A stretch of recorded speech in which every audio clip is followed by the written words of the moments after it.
السلام علیکم ورحمۃ اللہ وبرکاتہ۔ ناظرین کرام، تجوید القرآن کلاسز کے سلسلے میں خاکسار آپ حضرات کی خدمت میں ایک اور کلاس کے ساتھ حاضر ہے۔ ناظرین کرام، آج کے کلاس میں ہم سورۃ الانعام کے رکوع نمبر 7 کی تلاوت سنیں گے۔ حسب سابق تلاوت کے بعد چند قواعد کی دہرائی بھی کریں گے۔ چلیں اب ہم شروع کرتے ہیں سورۃ الانعام کے رکوع نمبر 7 کی تلاوت۔ اعوذ باللہ من الشیطان الرجیم۔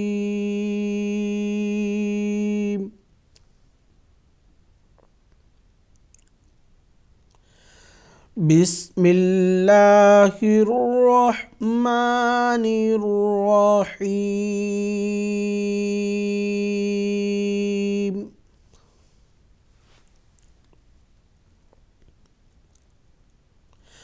قل انی نہیت ان اعبد الذین تدعون من دون اللہ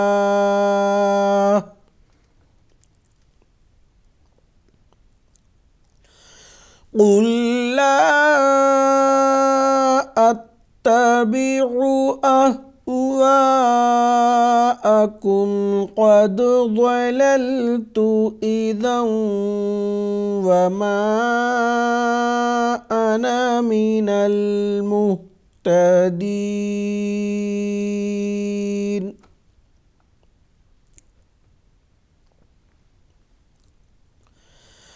قل انی علی بینۃ من ربی وکذبتم بہ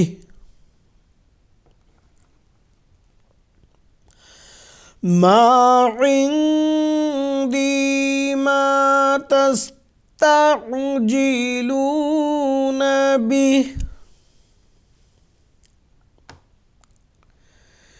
ان الحکم الا للہ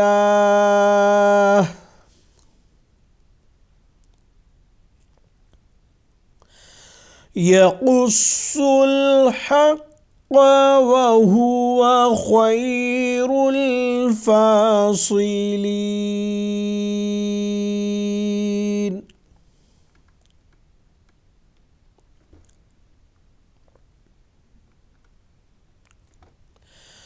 قل لو ان عندي ما تستعجلون به لقضي الأمر بيني وبينكم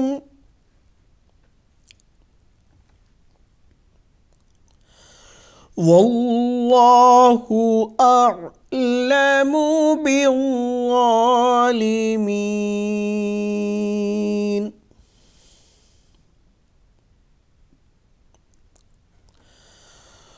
وعنده مفاتح الغیب لا يعلمها إلا هو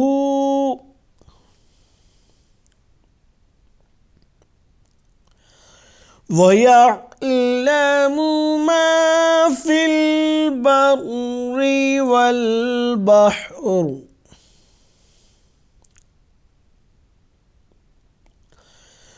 وَمَا تَسْقُطُ مِنْ وَرَقَةٍ إِلَّا يَعْلَمُهَا وَلَا حَبَّةٍ في ظلمات الأرض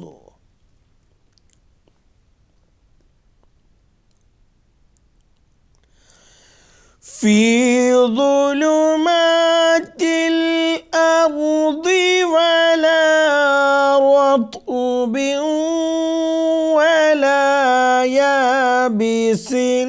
إلا في كتاب مبين.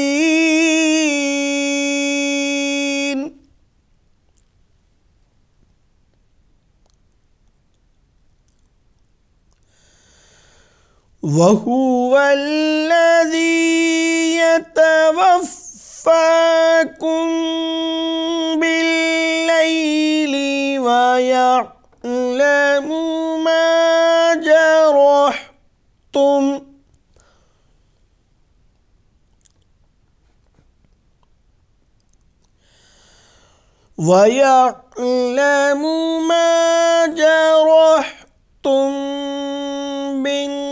بالنهار ثم يبعثكم فيه ليقضى أجل مسمى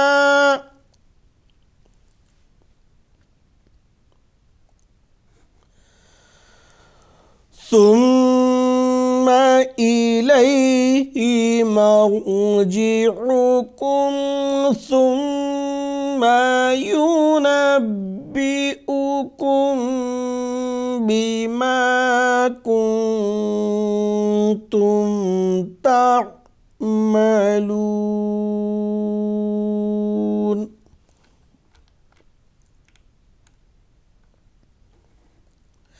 ناظرین اکرام، اب تک آپ سورۃ الانعام کے رکو نمبر 7 کی تلاوت سن رہے تھے۔ ابھی ہم چند قواعد بھی پڑھیں گے۔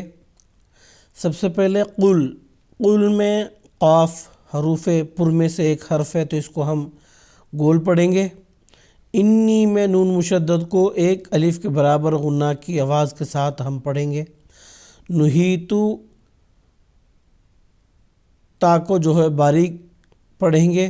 ان اعبد الذین، ان میں جو نون ساکن ہے اس کو اظہار کے ساتھ پڑھیں گے، یعنی نون ساکن کی مکمل آواز کے ساتھ اس کو پڑھیں گے، کیونکہ یہاں اظہار ہوگا۔ اظہار یعنی نون ساکن اور تنوین کے بعد حروف حلقی میں سے کوئی حرف آتا ہے تو اس وقت نون ساکن کا اظہار ہوتا ہے۔ اب یہاں نون ساکن کے بعد حروف حلقی میں سے ایک حرف حمزہ آیا ہے، اس وجہ سے یہاں پہ اظہار ہوگا۔ اس کے بعد اعبد الذین، دال کو نرمی کے ساتھ پڑھیں گے۔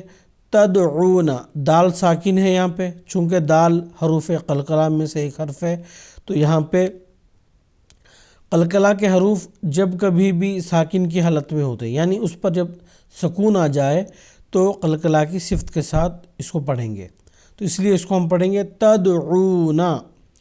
اس کے بعد من دونی، نون ساکن کے بعد حروف اخفا میں سے ایک حرف آیا ہے تو یہاں پہ نون ساکن کا اخفا ہوگا، یعنی نون ساکن کی مکمل آواز کی ادائیگی نہیں ہوگی بلکہ اس کو پوشیدہ پڑھیں گے، اور پوشیدہ پڑھتے ہوئے ایک الف کے برابر غنہ کی آواز بھی یہاں پہ ہوگی۔ اس کے بعد آخر پر حروف علامت وقف میں سے ایک علامت ہے تو یہ ہم نے وقف کر دیا، اور آخری حرف چونکہ متحرک ہے تو قاعدہ وقف کے مطابق آخری حرف اگر متحرک ہو تو اس کو ساکن کر دیتے ہیں، تو ہم نے اس کو ساکن کر دیا۔ اس کو ساکن کرنے کی وجہ سے اس سے پہلے جو مد ہے کھڑا زبر، اس کو ہم تھوڑا کسی قدر لمبا کھینچ کر پڑھیں گے، کیونکہ مد عارض کا قاعدہ یہاں لاگو ہوتا ہے۔ اگلا حصہ قل، قاف کو پر پڑھیں گے۔ لا اتبع، لا پر جو مد ہے یہ مد منفصل ہے، تو اس کو ہم کسی قدر لمبا پڑھیں گے۔ اتبع اہوا، واو کے اوپر مد ہے، مد متصل اس کو کہتے ہیں، تو یہ مد منفصل سے بھی تھوڑا مقدار میں زیادہ اس کو کھینچ کر پڑھیں گے۔ اس کے بعد قد، قاف کو پر پڑھیں گے اور دال کو قلقلہ کی صفت کے ساتھ پڑھیں گے۔ ضللت میں ضاد چونکہ حروف پر یعنی جس کو حروف مستعلیہ بھی کہتے ہیں، وہ حروف جو ہمیشہ گول پڑھے جاتے ہیں ان میں سے ایک حرف ہے یہ، تو اس کو ہم یہاں گول پڑھیں گے۔ آخر پر تا جو ہے اس کو باریک ہم پڑھیں گے، اور ذال اس کو نرمی کے ساتھ پڑھیں گے، اور ذال پر چونکہ تنوین ہے اور تنوین کے ادغام واو میں ہو رہا ہے، یہاں پہ ادغام کے ساتھ ساتھ ایک الف کے برابر غنہ کی آواز بھی ہوگی۔ وما میں میم کو اوپر مد ہے جو مد منفصل کہلاتا ہے، اس کو ہم کسی قدر کھینچ کر پڑھیں گے۔ انا جو یہاں پہ الف دکھ رہا ہے، یہ الف قرآن مجید کے پورے جتنی بھی جگہ یہ آیا ہے الف، یہ اس کو کھینچ کے نہیں پڑھیں گے، صرف انا نہیں پڑھتے۔ سن القرآن کے جب ہم سن القرآن میں پڑھ رہے تھے تو تب بھی خاکسار نے اس کا ذکر کیا تھا۔ انا اس کا مطلب ہوتا ہے میں، یہ جس جگہ بھی یہ انا آتا ہے تو جو نون کے ساتھ جو الف ہے یہ پڑھا نہیں جاتا، تو اس لیے ہم پڑھیں گے یہاں پہ وما انا منل نہیں پڑھیں گے۔ تو یہ الف اس کا دھیان رکھیں آپ، جب کبھی بھی انا آئے گا تو یہاں الف جو ہے اس کے ساتھ اس کو پڑھنا نہیں ہے۔ اگلا حصہ من المہتدین، علامت وقف آیت ہے تو یہ ہم نے وقف کر دیا۔ وقف کرتے ہوئے جو آخری حرف متحرک ہے اس کو ہم نے ساکن کر دیا۔ اس کو ساکن کرنے کی وجہ سے اس سے قبل جو حرف مد ہے یا ساکن، اس کو ہم مزید تھوڑا اور کھینچ کر پڑھیں گے، اس کو کہتے ہیں مد عارض۔ تو ناظرین کرام، آج کے سبق میں بس اتنا ہی، انشاءاللہ کل کے کلاس میں پھر ملاقات ہوگی۔ السلام علیکم ورحمۃ اللہ وبرکاتہ۔